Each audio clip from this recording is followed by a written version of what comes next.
seja bem-vindo ao Espaço Aberto para a Saúde. Nós vamos falar um pouco hoje sobre as emoções.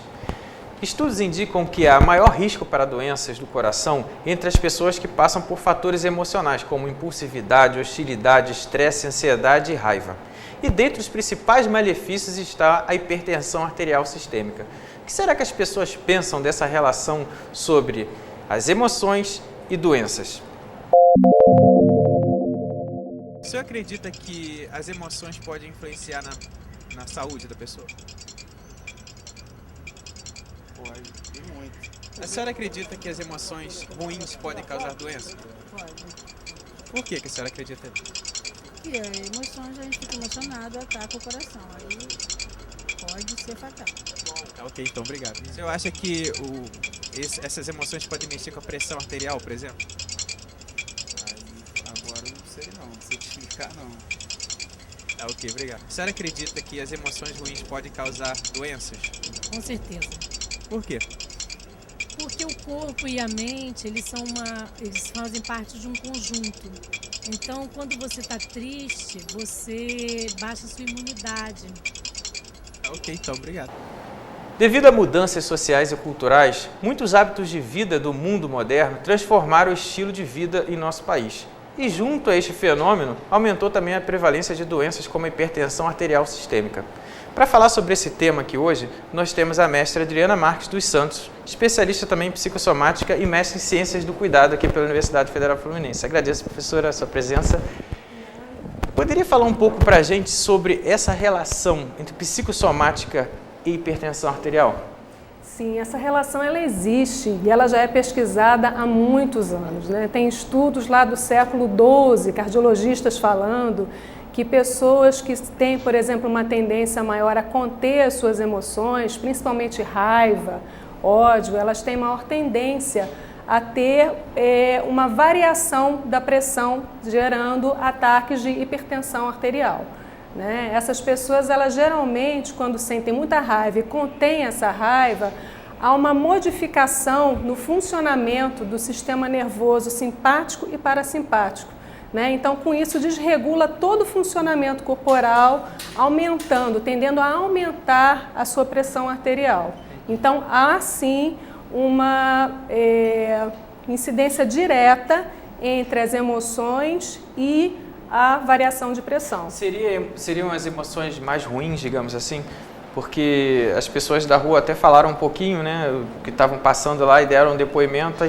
As emoções ruins fazem mal mesmo, pode trazer doenças do coração, da mente, mas tem mais ligação com as emoções ruins, a raiva, o estresse.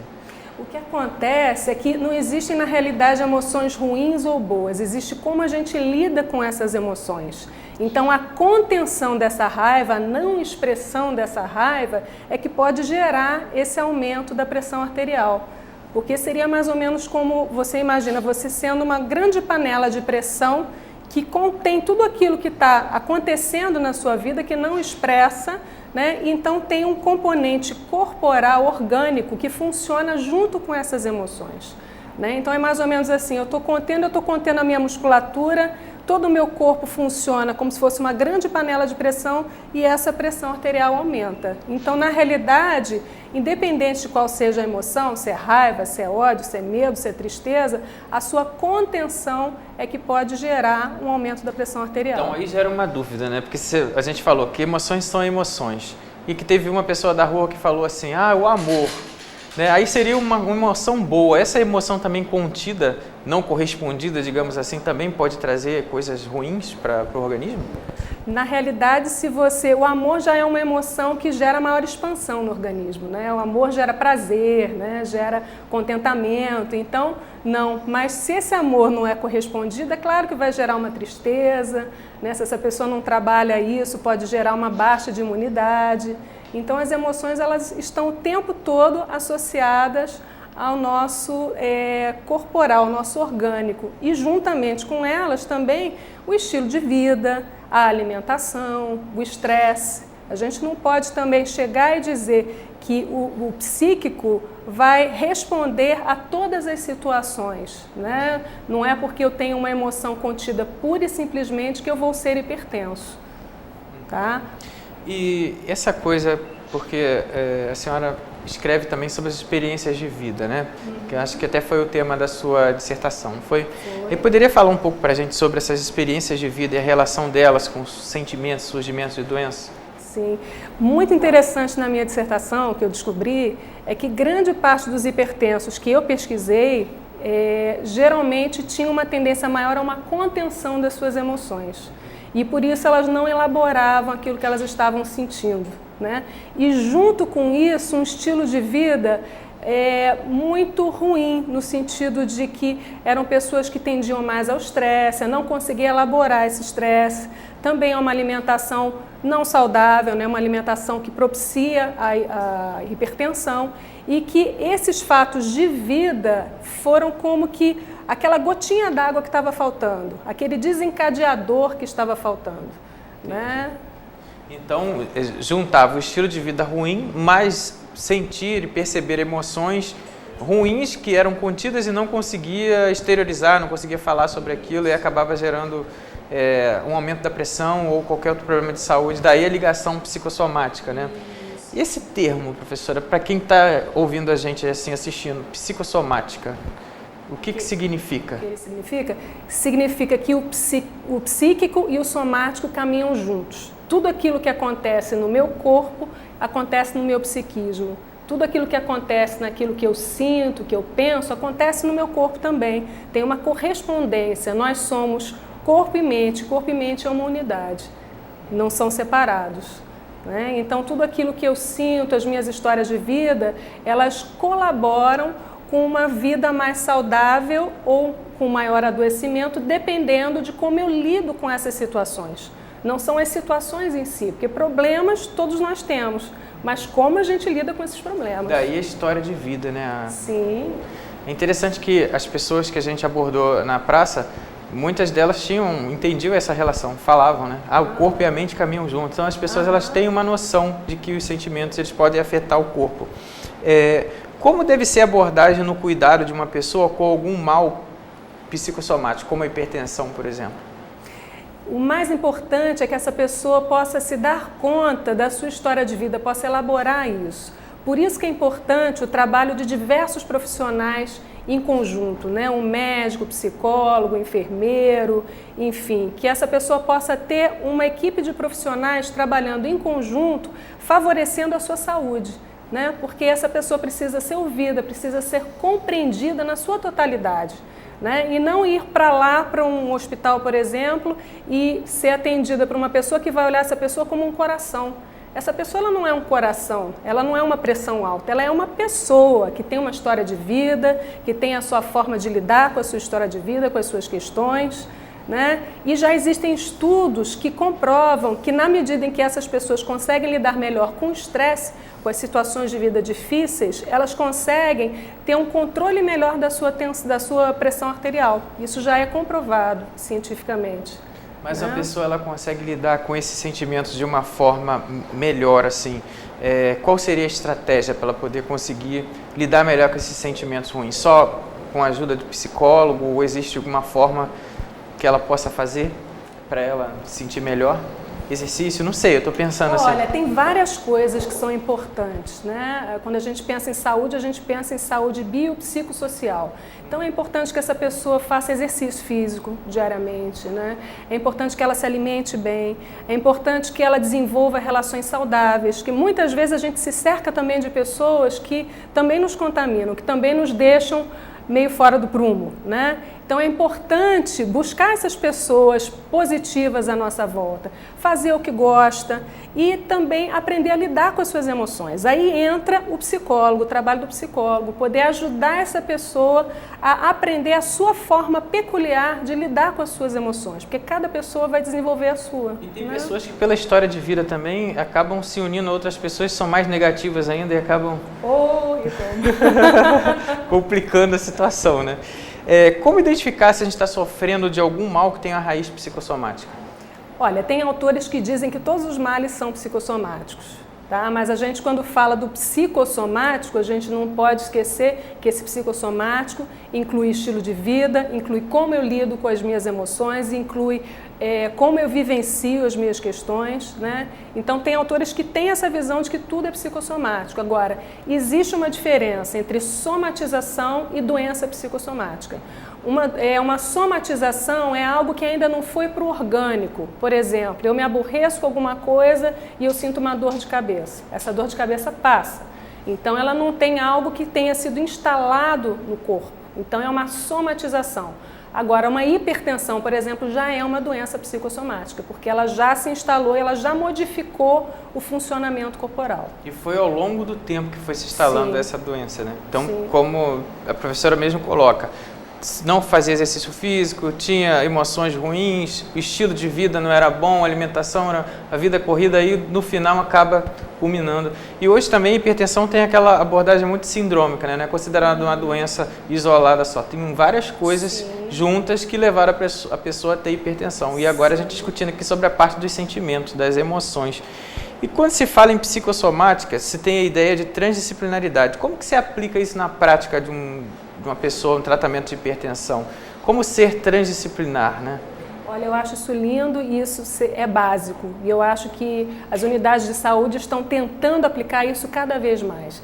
É quando você trabalha em equipe com aquele paciente que chega, né? Quando aquele paciente é atendido pelo cardiologista, pelo psicólogo, pelo enfermeiro, essas pessoas podem trocar para favorecer um tratamento mais benéfico para esse paciente. Isso é uma visão transdisciplinar, é além da disciplinaridade, quer dizer, os profissionais eles não se fecham no seu conhecimento.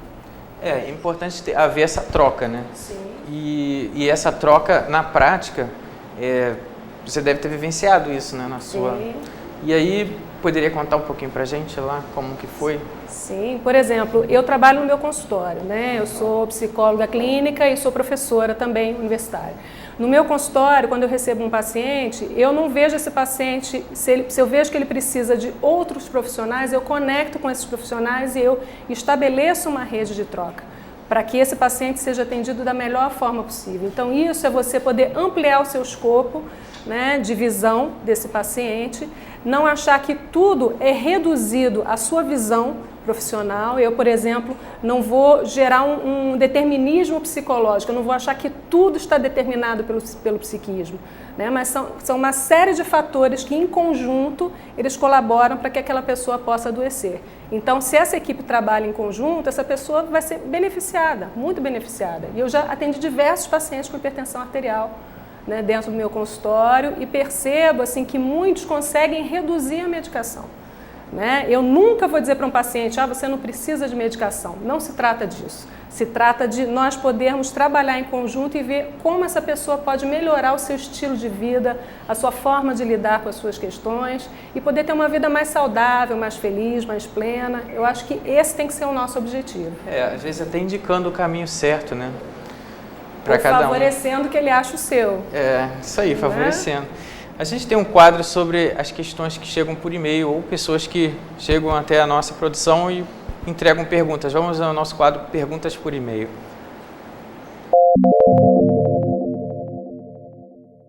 Tem a pergunta aqui da Fátima Ribeiro, de São Gonçalo. Ela pergunta: as emoções ruins podem causar doenças como a hipertensão? Eu volto a dizer, não existem emoções ruins, né? Existe como a gente lida com essas emoções. Porque socialmente nós aprendemos que a raiva, por exemplo, é uma emoção negativa. Na realidade, ela não é uma emoção negativa.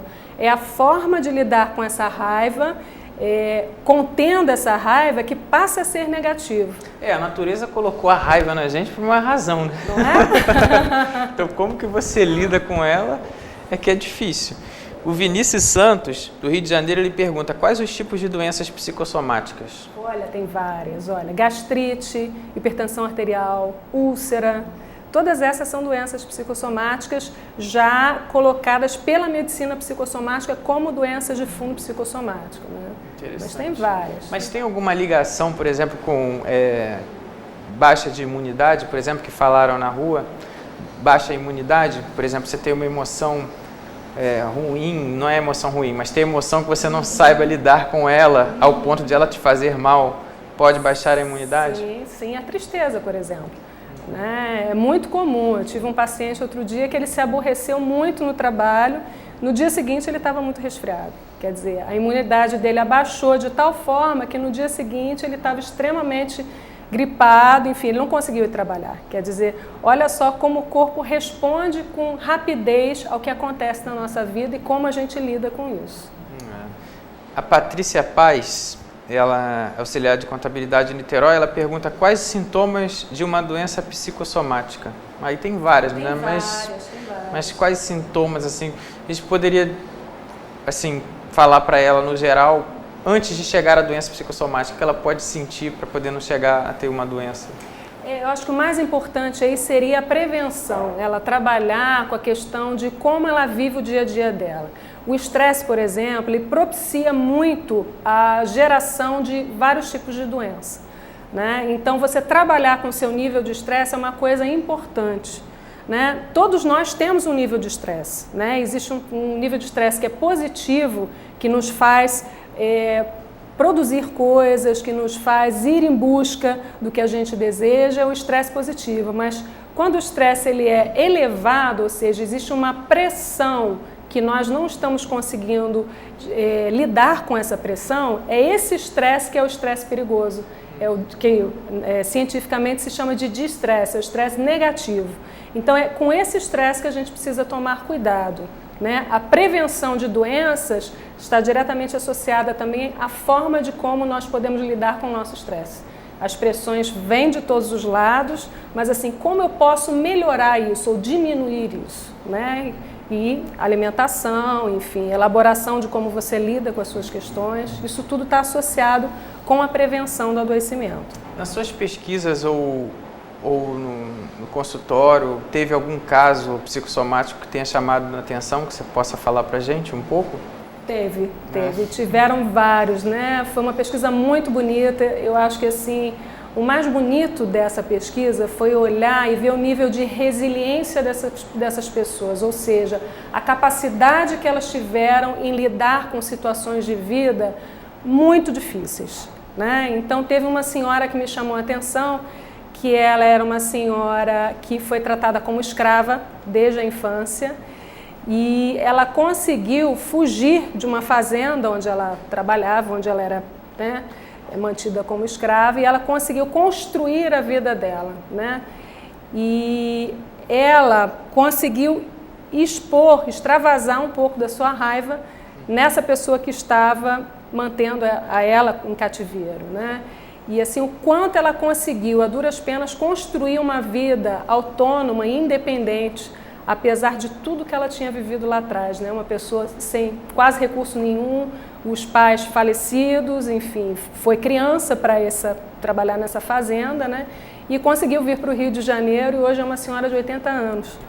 Então, assim, as histórias de resiliência, quer dizer, embora exista um adoecimento, você pode lidar com isso, né? E você pode também valorizar esse lado positivo, esse lado de que todos nós temos o potencial de construir coisas boas nas nossas vidas. A partir de experiências ruins. A partir de experiências ruins também, não só essas, né? Mas essas também podem nos ensinar, podem ser grandes aprendizados, podem servir que nós, dependendo de como a gente lida com isso, que nós nos tornemos seres humanos melhores, né? A professora Adriana, pode falar um pouquinho para a gente sobre esse termo resiliência?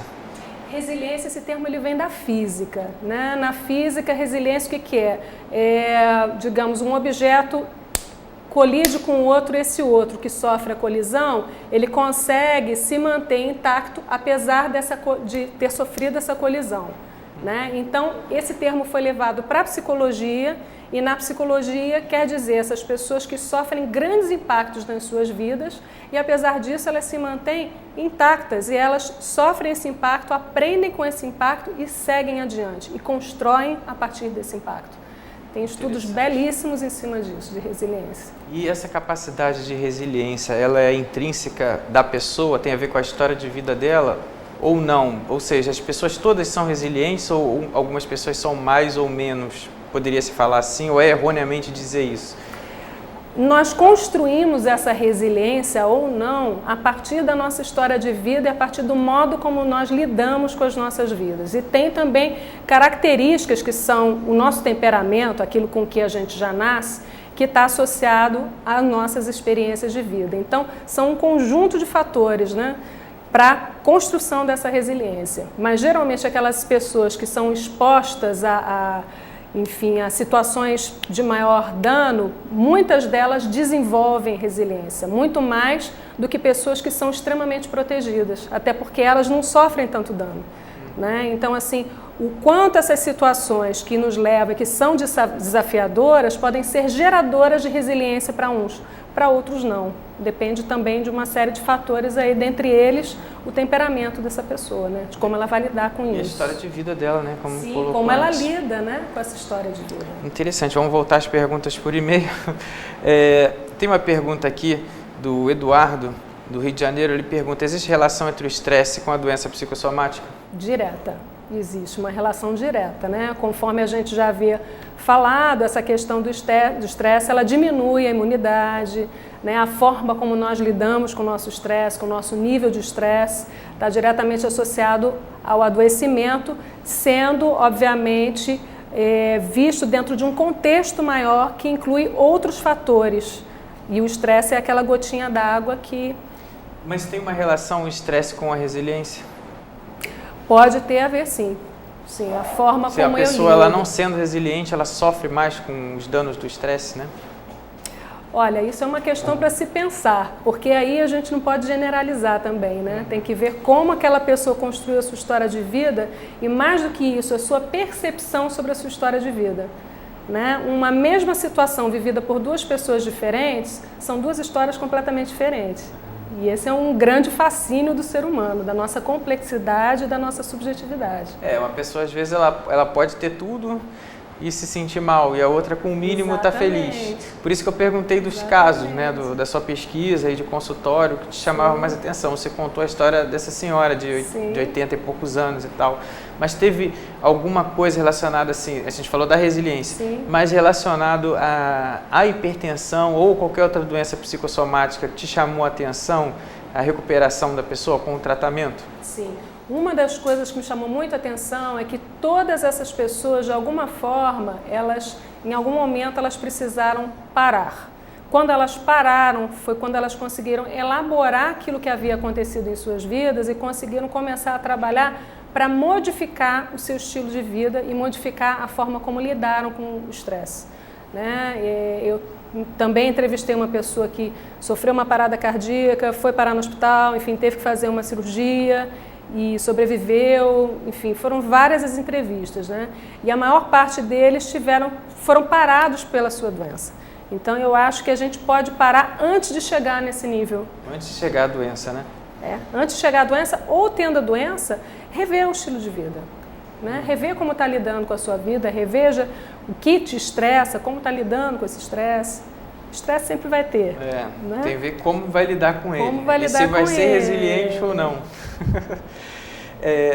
A Maria Dolores de Nova Iguaçu pergunta: como posso controlar a minha hipertensão? Uma boa pergunta, Maria Dolores. Eu acho que assim, tem que tomar a medicação, tem que seguir, né, o tratamento médico, procure uma ajuda, se você puder, psicológica, para que você possa rever a sua forma de lidar com a sua vida.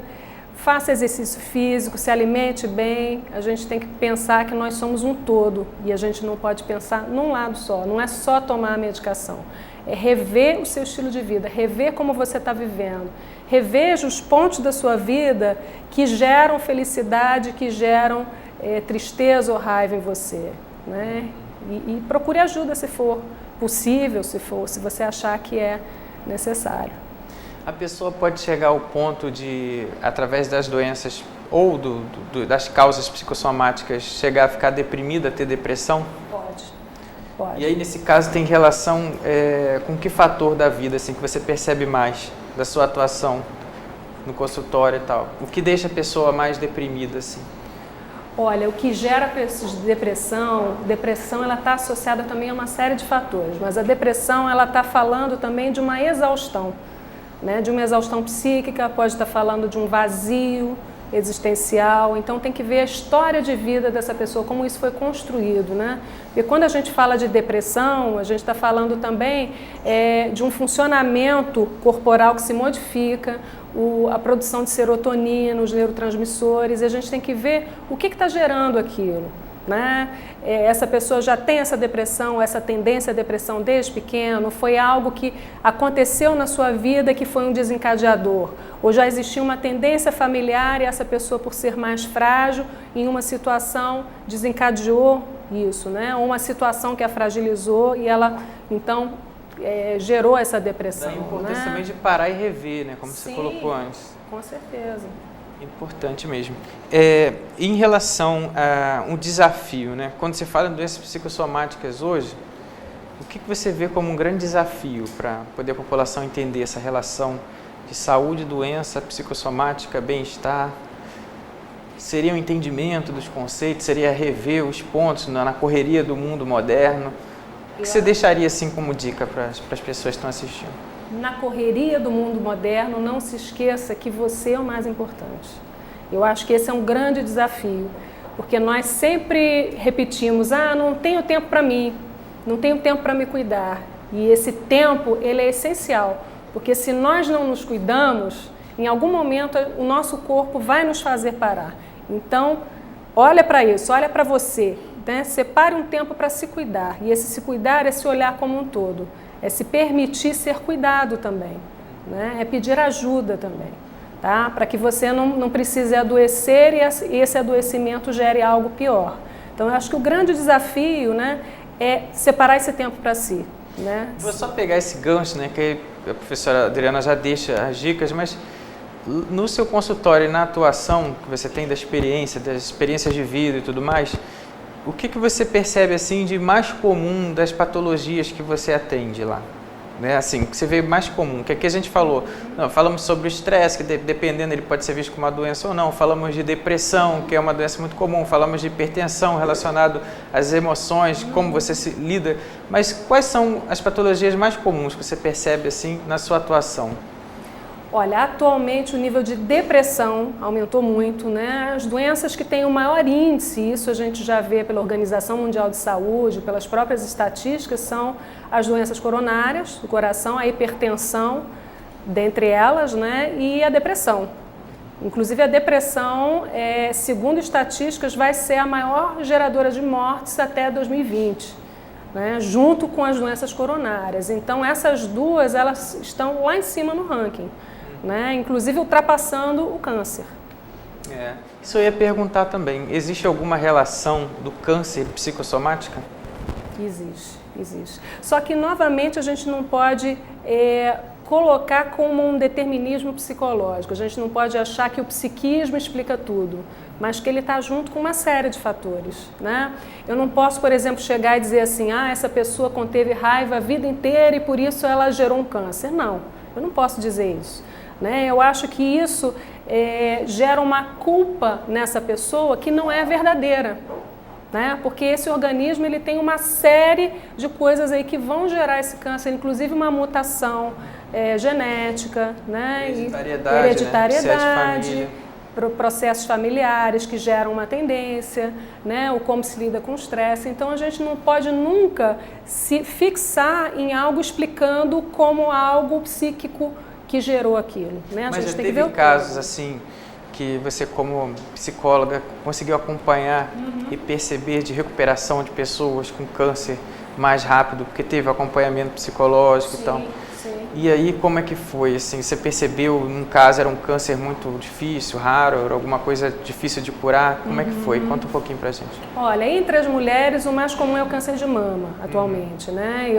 Eu ainda acompanho uma paciente que teve câncer de mama e a recuperação dela foi excelente, porque todo o trabalho com essa questão do humor dela, com a aceitação, com a questão da feminilidade, tudo isso facilitou muito a ela passar por todo o processo, né, inclusive da retirada da mama, né, e depois a sua reconstituição. Hoje em dia já tem essa possibilidade, antigamente não existia, né? É mais assim, é a aceitação da pessoa, da situação? Sim, a aceitação daquela situação e mais o fortalecimento para que ela possa lidar com aquela situação que naturalmente já é uma situação que fragiliza.